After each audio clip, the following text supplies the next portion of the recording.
kasus Pertamina itu pernah diangkat oleh dosen kita, ya. Ini ditanya, mahasiswa ini banyak orang Pertamina nggak? Ada orang Pertamina nggak? Ada yang jawab banyak, Pak. Dosennya nimbrung. Pertamina banyak utang. Waktu itu Pertamina terlilit utang, ya, diselesaikan. Utang karena masalah itu diselesaikan oleh Wijoyo kalau nggak. Kemudian beberapa tahun lagi kasusnya besar lagi. Beberapa tahun kasusnya besar lagi. Waktu Sudirman Said itu mau diberesin, tapi sampai Sudirman Said dipecat itu hilang. Sekarang timbul lagi.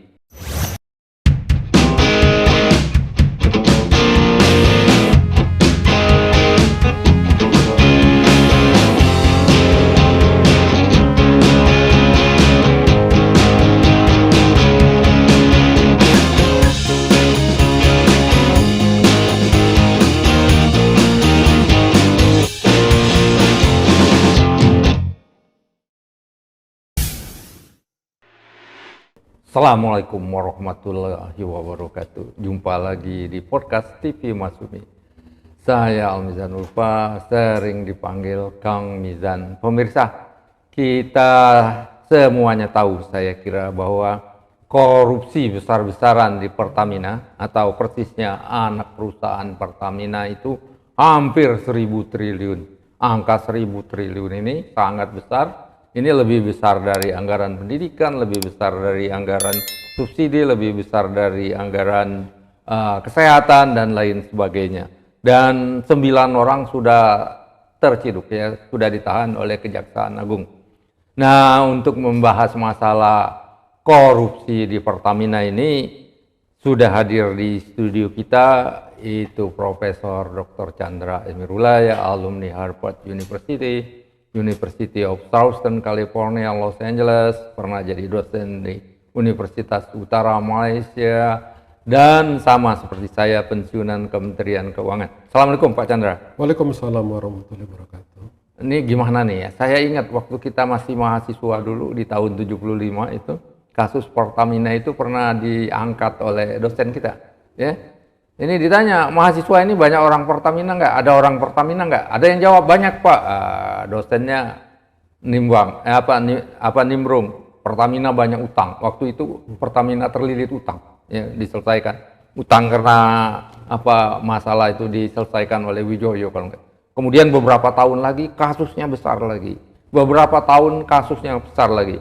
Waktu Sudirman Said itu mau diberesin, tapi sampai Sudirman Said dipecat itu hilang. Sekarang timbul lagi. Dan kita dengar juga itu, begitu timbul masalahnya, pejabatnya menyatakan akan segera memperbaiki, akan segera mereformasi. Semuanya akan baik dalam waktu yang akan datang. Kalau saya sendiri pesimis, karena ini track recordnya udah panjang sekali. Mulai dari tahun 70-an, setiap kali terjadi krisis, pejabat negara, ya, penguasa negara selalu berbicara akan memperbaiki. Tapi kemudian tiba-tiba muncul lagi, udah ribuan triliun lagi hilang uang negara. Nah, gini gimana Pak Chandra menyikapinya? Ya, memang kasus pertama ini sangat memperhatikan kita, ya. Iya. Jadi tadi sudah disebut bahwa pada tahun 1970-an itu, iya, kasus Pertamina di bawah Upni Sutomo itu merupakan kasus yang terbesar, ya, selama masa Orde Baru. Iya, itu 75. Jadi itu memang suatu pelajaran yang sangat berharga seharusnya, yang seharusnya bisa ditarik oleh Pertamina supaya jangan terulang lagi. Tetapi masih juga terulang, walaupun sudah ada pembubaran Petral, sudah ada pergantian pejabat seperti yang sudah dibilang. Jadi masih tetap, malah korupsinya malah tambah besar, ya. Yang tadinya kita tahu bahwa penemuan korupsi itu sekitar 190 triliun, sekarang menjadi hampir 1.000 triliun. 1.000 triliun, banyak sekali angka 1.000 triliun. Itu sangat mengherankan, bagaimana bisa korupsi sebesar itu sampai 1.000 triliun tidak ketahuan. Nah, tidak ketahuan. Selama berapa tahun ini sangat mengherankan. Jadi BPK-nya nggak bisa menemukannya, inspektoratnya nggak bisa menemukannya, ya. BPKP nggak bisa menemukannya, anggota DPR nggak bisa menemukan, baru sekarang Kejagung menemukan. Ini sangat mengherankan sekali, bagaimana bisa terjadi korupsi sebegitu besar. Alangkah mudahnya orang-orang di Pertamina itu mengkorupsikan uang sebesar itu tanpa ketahuan sama Tanpa sekali. ketahuan sama sekali. Nah ini kita tidak tahu apakah 1.000 triliun ini merupakan angka terakhir. Siapa tahu nanti bisa timbul lagi angka-angka yang lain. Iya, Mungkin bukan ada lagi. 1.000, malah 2.000, 3.000. Iya.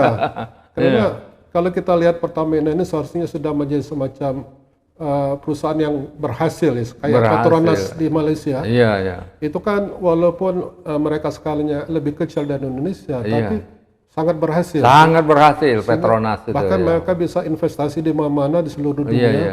Bahkan balap F1 itu mereka jadi pro sponsornya. Padahal itu kan bukan main mahalnya ya. Iya. Balap apa? Balap F1. Oh F1, iya. Balap mobil F1 ya, Formula F1.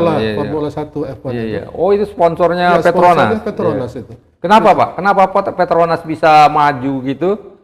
Nggak pernah ada kasus di Indonesia, bolak-balik kembali lagi nih ada kasusnya. Ya itu karena manajemennya sangat baik ya. Iya. Tidak ada korupsi saya kira ya. Walaupun ada korupsi mungkin ya tidak terlalu besar mungkin ya. Iya. Tapi tidak sampai 1.000 triliun seperti ini. Iya. Jadi mereka punya untung, punya profit, mereka investasikan lagi ke dalam satu perusahaan Petronas ya, sehingga kapasitasnya makin besar, sehingga mereka bisa investasi lebih besar lagi, menguntungkan Petronas ini dan negara Malaysia. Iya. Jadi APBN Malaysia dari Petronas itu sangat besar sekali. Ya. Oh iya. Kalau kita kan Pertamina ini berapa lah ya? Kecil itu kecil, iya. Hanya berapa puluh triliun ya per tahunnya, sangat kecil. Uang dividen selama ini seharusnya dari Pertamina masuk ke kas negara itu kemana saja kan? Iya. Hanya 10-20 triliun lah setahun, kecil sekali. Iya. Nah ini kan ada kasus ini kan sepertinya di antara Kejaksaan Agung dan Pertamina ini masih terjadi perbedaan pendapat. Iya. Apakah ada korupsi atau tidak ada korupsi? Iya. Ya, kalau menurut Kejagung kan ada korupsi. Iya, makanya dia udah ditahan orangnya, ditangkap. Jadi ini sepertinya rakyat ini bingung kan? Iya. Kalau memang ada korupsi, kemana saja uang yang 1.000 triliun itu? Apakah memang masuk ke kantong para pejabat tersebut? Iya. Harus kemana? Itu harus diusut. Iya. Lari kemana uang itu? Kalau ini nggak diusut ya nggak bisa nggak bisa diberantas lah korupsinya, balik lagi. Nanti orang yang korupsi itu malah bisa duduk jadi menteri lagi, jadi direksi. Kalau diusut ya, siapa saja yang nerima uang ini, tentunya mereka nggak akan bisa jadi direksi lagi, ya. Apalagi menteri. Ini kan kita dapat berita hari ini bahwa Perdana Menteri Malaysia namanya Sarip Yaakob ya. Perdana Menteri Malaysia. Perdana Menteri yang setelah Najib ya. Itu ditahan oleh KPK Malaysia hari ini. Oh iya sesudah Najib ya. Sabri Yaakob. Enggak, sesudah Najib. Sesudah Mahathir. Iya, sudah Mahathir. Ada lagi ya. Iya. Nah, ini kan kalau nggak salah orang keturunan Indonesia sudah Mahathir. Siapa? Turunan Jawa atau Minang nggak tahu. Najib juga itu kan Iya. Oh, ditahan KPK-nya Malaysia. Jadi di Malaysia tidak pandang bulu siapapun yang korupsi. Walaupun Perdana Menteri di Malaysia itu posisinya sama dengan presiden di kita, Pak ya.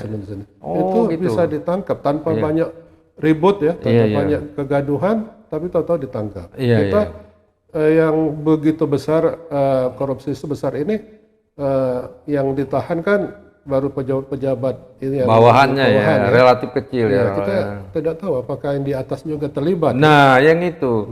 Yang itu yang lebih penting. Selama orang di atasnya terima uang tapi bebas, selama itu juga korupsi di Pertamina ini tidak akan tuntas ya. Uang negara akan hilang ya selamanya itu. Ya, itulah makanya kita harus membongkar ini sampai ke akar. Siapa saja yang ada di balik ini, kemana uangnya, dan kemudian kalau mau diganti semua yang terlibat itu diganti sama orang yang betul-betul bersih. Betul. Jangan sampai turun lagi dan bisa bila perlu diperberat hukumannya, ya karena ini bukan main-main. Bukan seperti hilang 1 miliar 2 miliar, tapi ribuan triliun ya. Hukumannya harus sangat berat, paling tidak seumur hidup ini, supaya bisa kapok kan? Iya. Ya yang paling penting itu tadi, aliran-aliran uangnya itu harus diselidiki.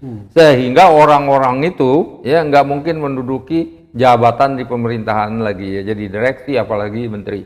Selama aliran uang yang ribuan triliun itu tidak diselidiki, ya orang-orang itu akan nanti sempat ya melobi jadi direksi lagi, jadi apa lagi.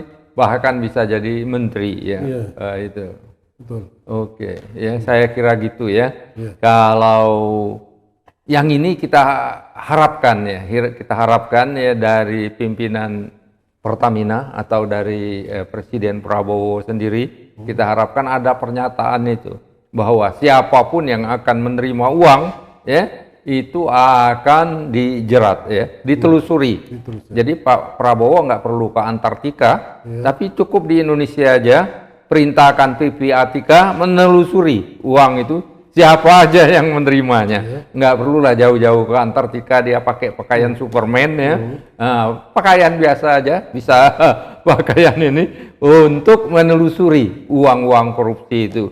Dan dikembalikan lagi kepada negara. Kembali pada termasuk negara. harta-harta yang dikorupsi itu dikembalikan kepada negara. Iya, kita membutuhkan ya, rakyat-rakyat kita banyak sekali sangat miskin, termasuk kita miskin juga ya. Demikian ya pemirsa, mudah-mudahan bermanfaat ya. Wabillahi taufiq wal hidayah. Wassalamualaikum warahmatullahi wabarakatuh. Waalaikumsalam.